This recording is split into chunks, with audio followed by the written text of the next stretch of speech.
Hello and welcome to Oh the Horror, where we all go a little mad sometimes. I am Jack Ellis, And I'm Matt Ellis. and today we will be reviewing the 2009 remake of the 1982 film House on Sorority Row, just titled Sorority Row. Just as some clarification, I recently had COVID-19, which is why we didn't release a video last week, and I'm here now, but I will be wearing a mask throughout the duration of this recording, so that's why the audio might sound a little off. So, our sincerest apologies. Other than that, Matt will be doing the narration this week, so yeah, just take it away. Alright. We open on a sorority party to celebrate the start of senior year. Megan, Cassidy, Claire, Ellie, Jessica, and Chugs play a prank on Garrett, Meg's boyfriend and Chug's brother. Meg fakes her death while having sex with him.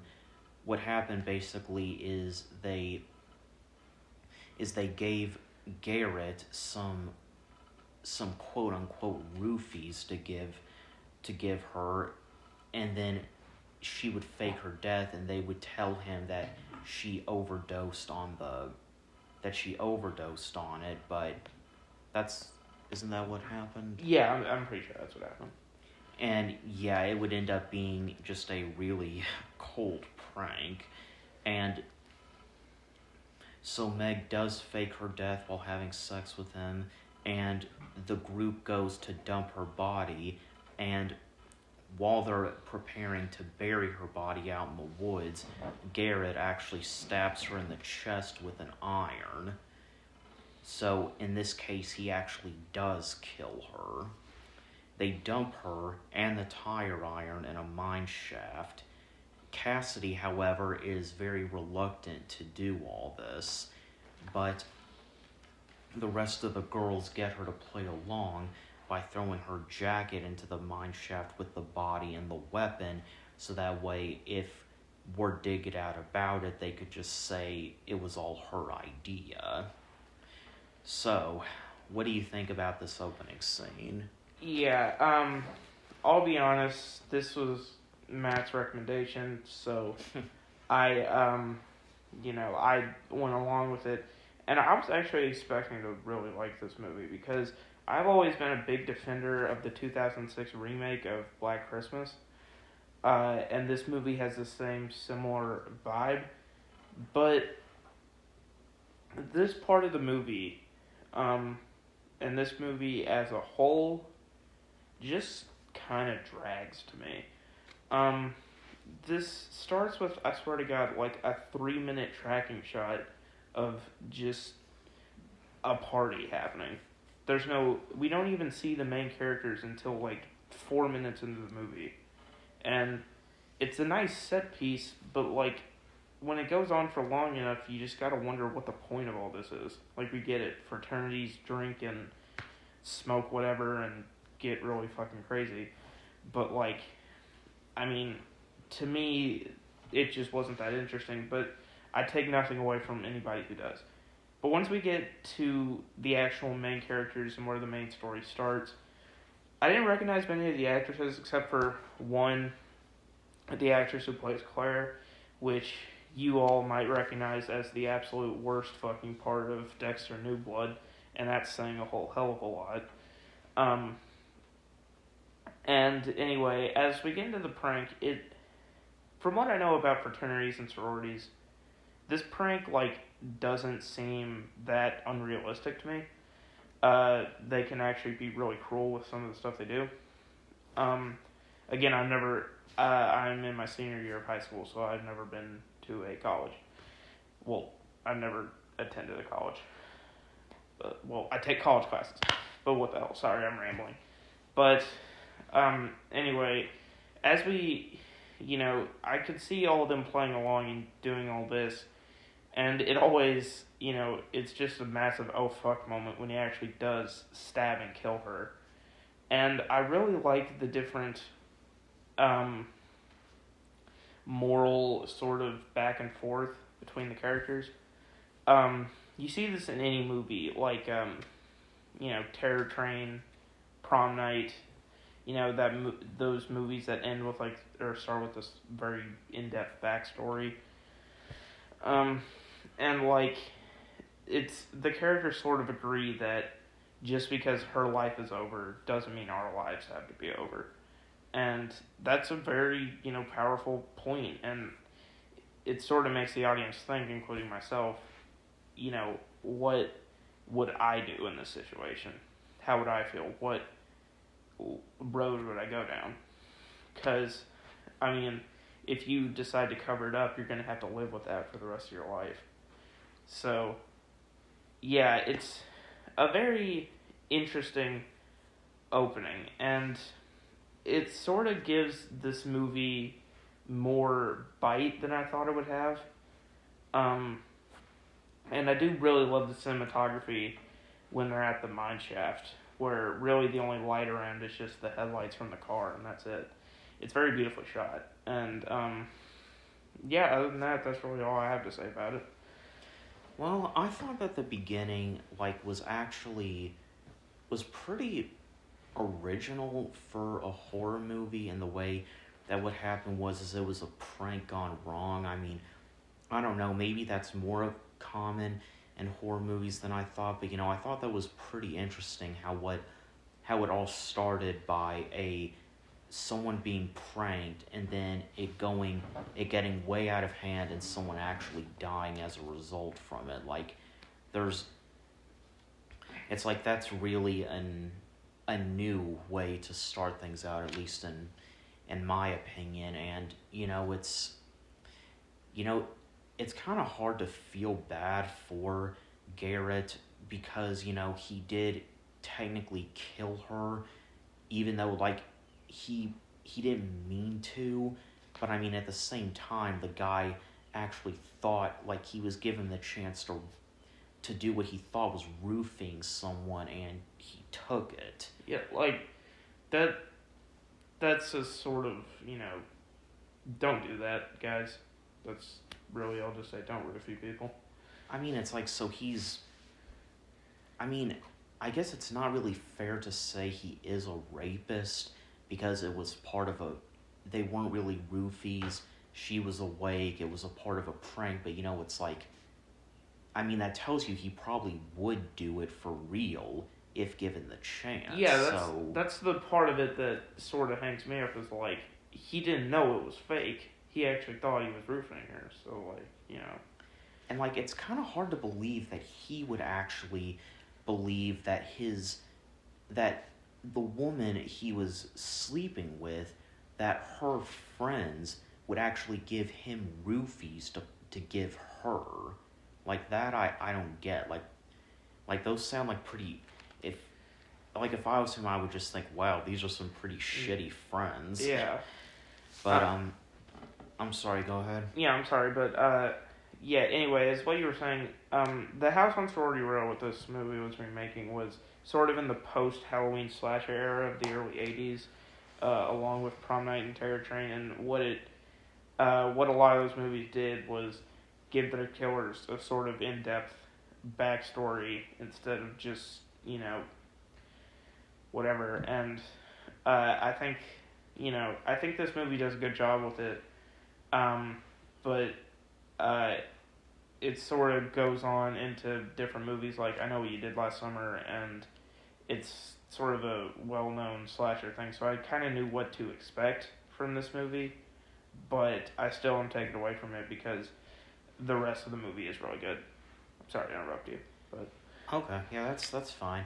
Why exactly was it, though, that Garrett stabbed her, when he thought she was already dead? Well, I think it was to get the air out of her lungs.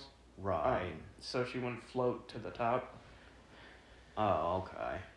Yeah, and I mean, they really, went all out with this prank. They even brought her to where they said they were going to bury her body. Yeah, and, they were looking... At the time Garrett stabbed her, they were, looking for rocks to dismember her with.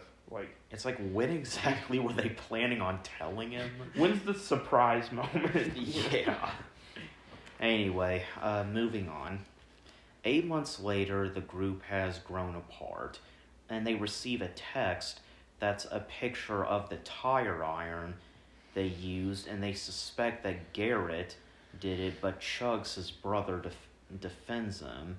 Maggie, who is Megan's younger sister, arrives as Chugs and her therapist are actually killed by a cloaked figure with a tire iron. So Maggie is coming here, and she's actually already pretty suspicious, as she probably should be. Also, it's worth mentioning in this part that the only reason that Chugs goes to see her therapist is actually so she can sleep with him in exchange for her giving her narcotics for the party tonight. Yeah, it's real fucked up shit. Yeah, it is. And even right before she takes a drink right before she sleeps with him, I guess just to help her actually do it, and she actually looks herself in the mirror and says, "Cheers, slut." I mean, when she actually gets to his office, his home/office, he's handcuffed to a bed, I guess from his previous patient. Yeah. And anyway, but to be fair, he has really good Molly. Yeah. So yeah, that's the first kill by a mysterious killer in the movie, is Chugs and her therapist. And then Claire and Jessica are overheard by Joanna talking in the shower about Megan, and Joanna is promptly killed. And then later on at the party, Mickey, Claire's ex-boyfriend, is murdered, which Ellie actually witnesses. The group receives a video of Megan's murder as well, and are told to be at the mine shaft in 20 minutes or the video goes to the police. They find Garrett with slit wrists at the mine shaft, clearly showing him in a great deal of distress, pretty much, I guess, implying that he's been eaten alive over the past few months by what happened. But Jessica actually runs him over, thinking that he's their stalker, and they actually realize he isn't because they find his phone with messages with the same messages that they got. It shows he actually got those same messages as well, so he's not the one doing it.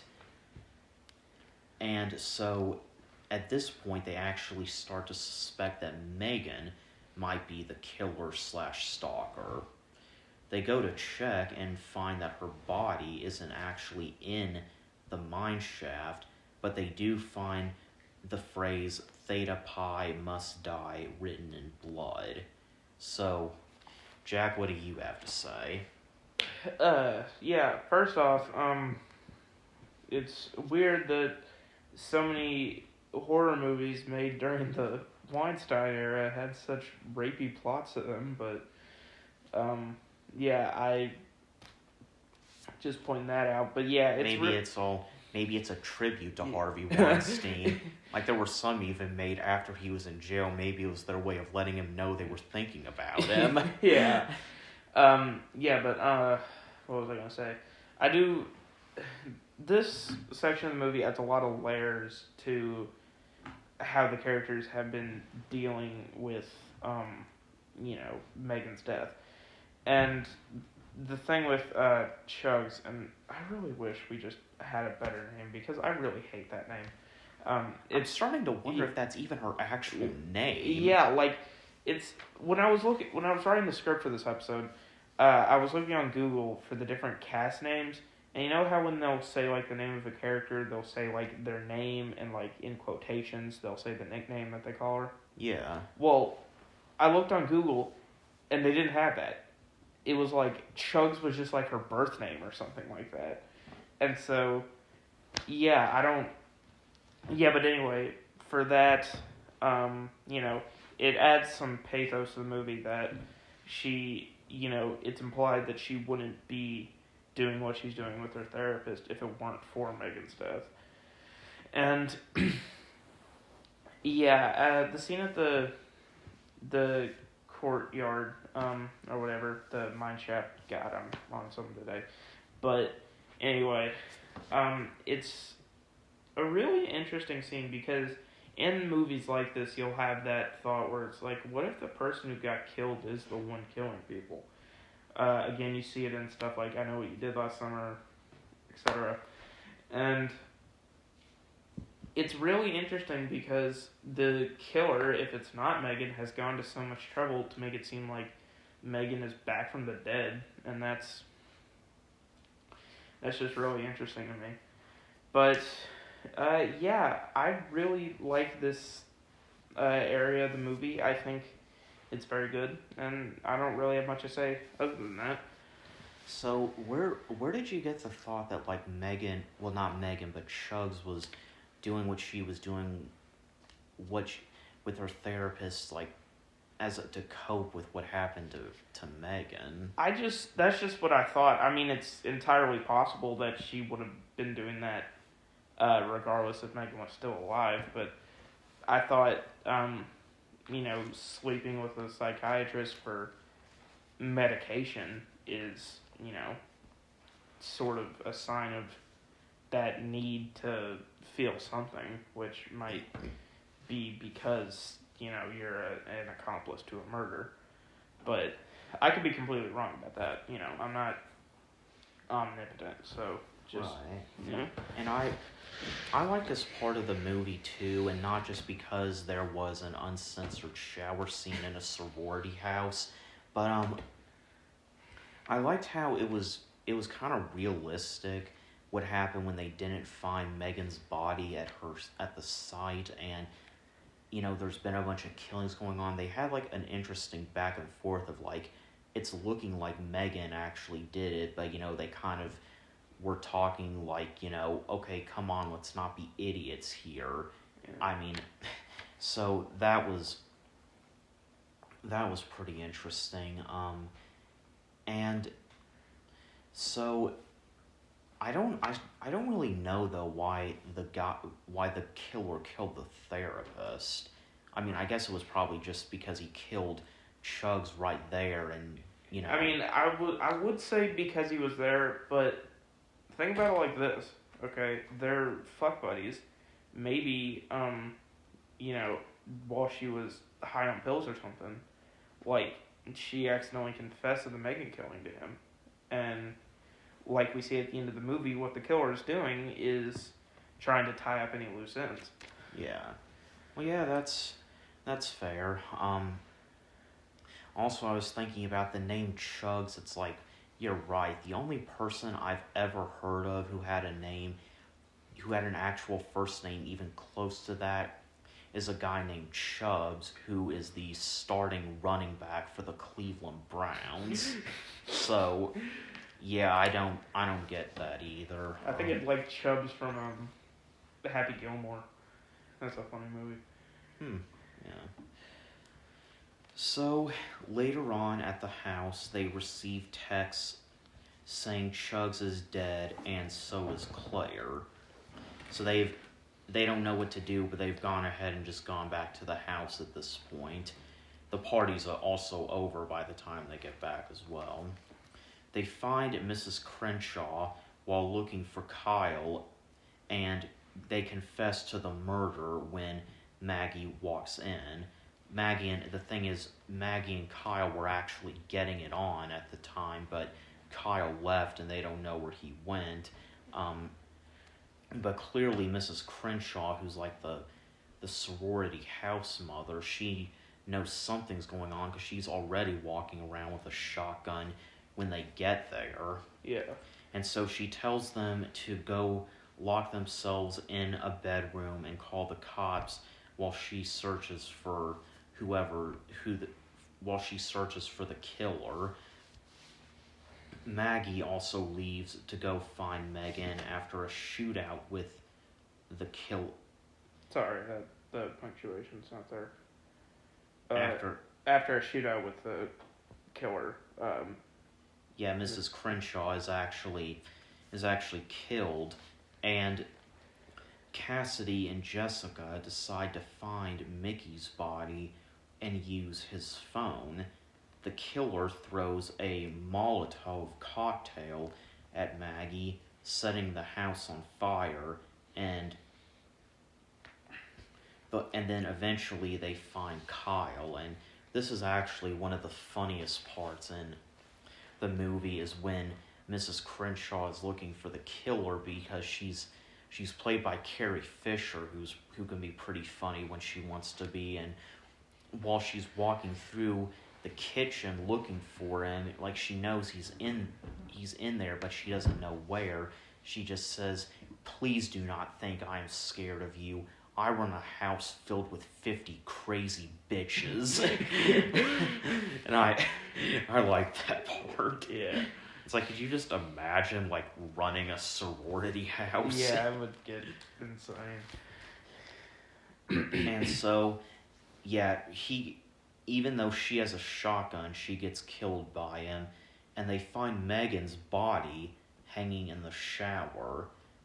Kyle, wearing a cloak, knocks Jessica out. Why is it again that he knocks her out? I think it was by accident, but I don't remember. Okay.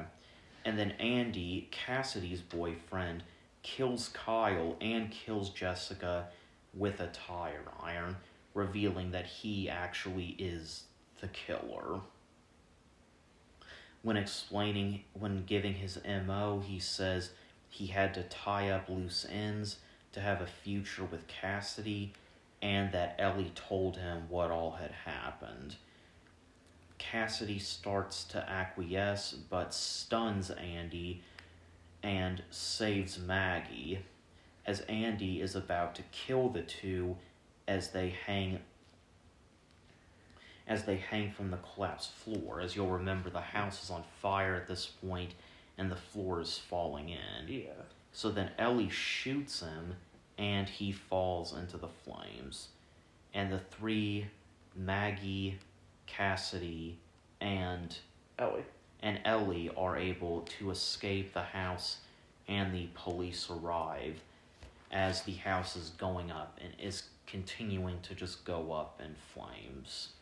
So what do you have to say? Yeah, a couple things. So they want to add this layer of mystery that a lot of people on campus are wearing black cloaks as some sort of tradition, so the killer can hide in plain sight. The thing about that is, I like the idea, but they just don't do a lot with it. You maybe see 4 people in the entire movie wearing a cloak, including Kyle. Like, it's... You know that scene in Scream 2 where they're in the movie theater and, like, everyone is wearing a ghost face mask? Mm-hmm. Like, if they would have done something like that, that would have been really cool to me. But the thing is like, they have a really great idea, but they just kind of pussyfoot it. So that's just with me. And the thing about Andy's speech and his, ending sort of thing is a lot of the horror movies of this era will have a scene like this at the end of the movie. It's what I call the scream sequence, or the ghost face reveal sequence, where the killer will come out, say that he's the one who did everything, and say why he did it, and explain how he plans to get away with it, or she.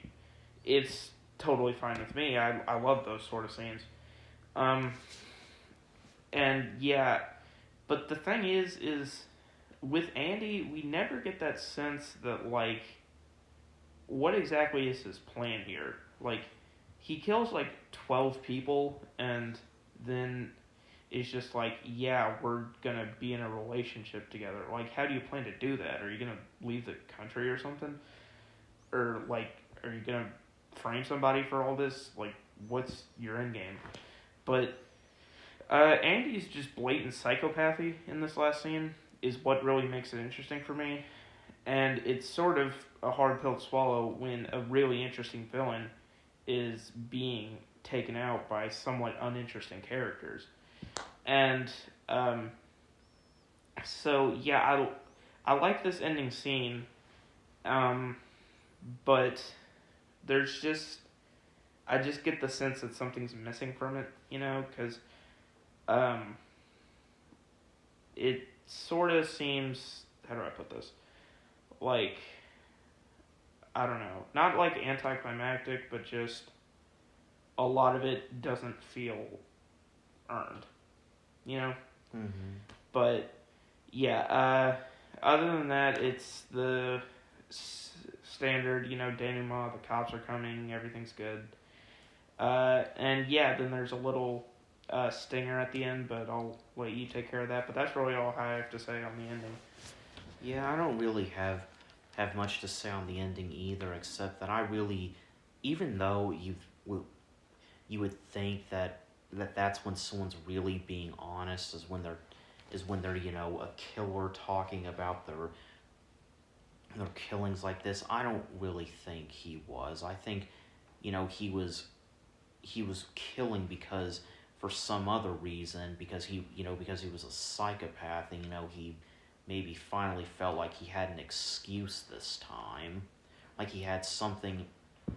He maybe thought, he's wanting to kill, but he doesn't really.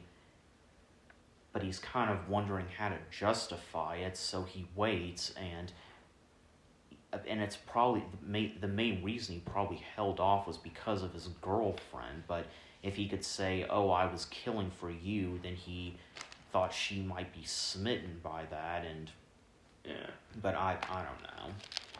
And fellas, if you ever think that killing somebody for a girl will work, it definitely will, and you should do it. Yeah.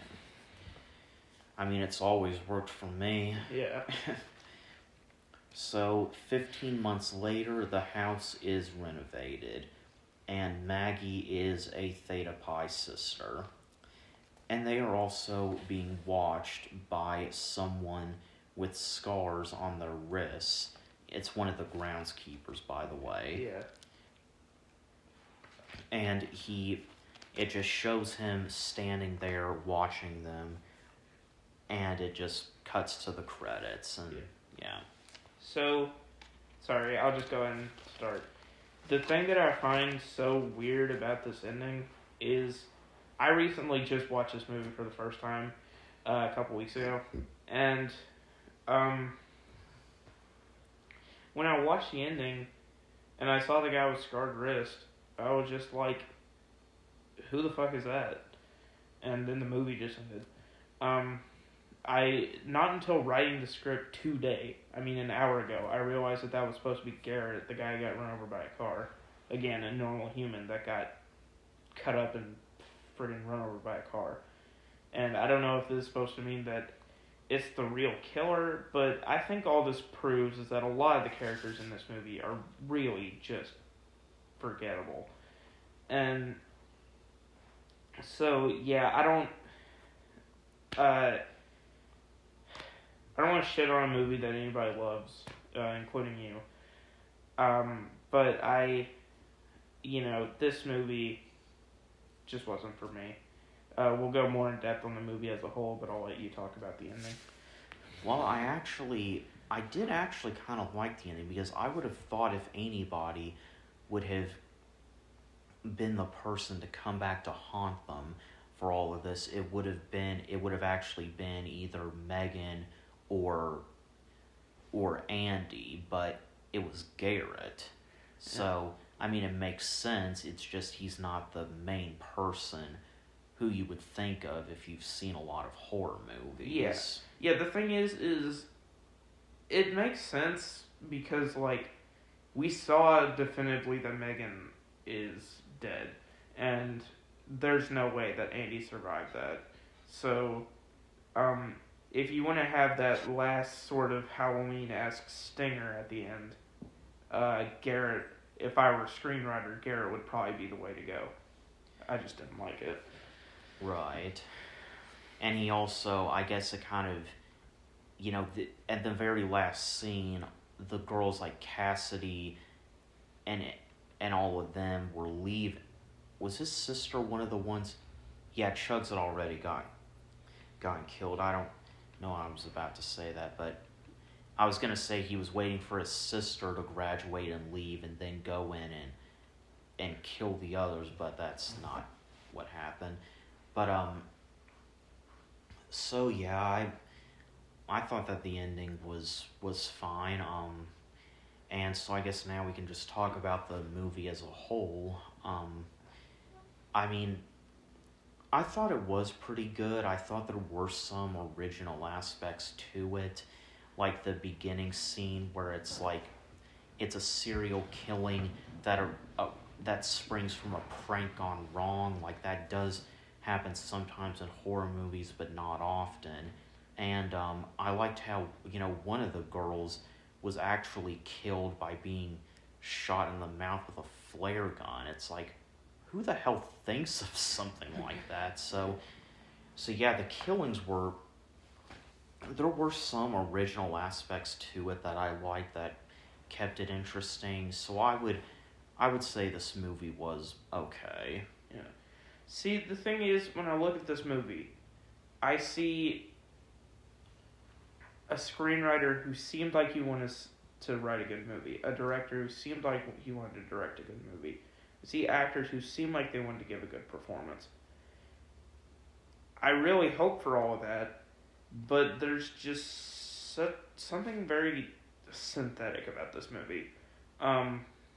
It's got that industrial grade feel to it, where, I mean, it feels more like a product than a movie. And this is just my opinion, and I did enjoy some of the movies. The reason I said what I said before was because there are some parts of this movie that are really, really great. In how they're shot and executed and written, but the characters sustaining an entire 90-minute movie just didn't work for me. And so I'm conflicted with this movie, but a lot of it to me was just pretty bog standard. So I'll probably give it a 7 out of 10, I think. I'll probably give it a 7 out of 10 too. Alright, well, anyway, we will be coming back with more videos, and we're actually working on trying to have a spot on Spotify. So, for now, I'm Jack Ellis. And I'm Matt Ellis. This has been Oh the Horror. We'll see you next time. Thanks for listening.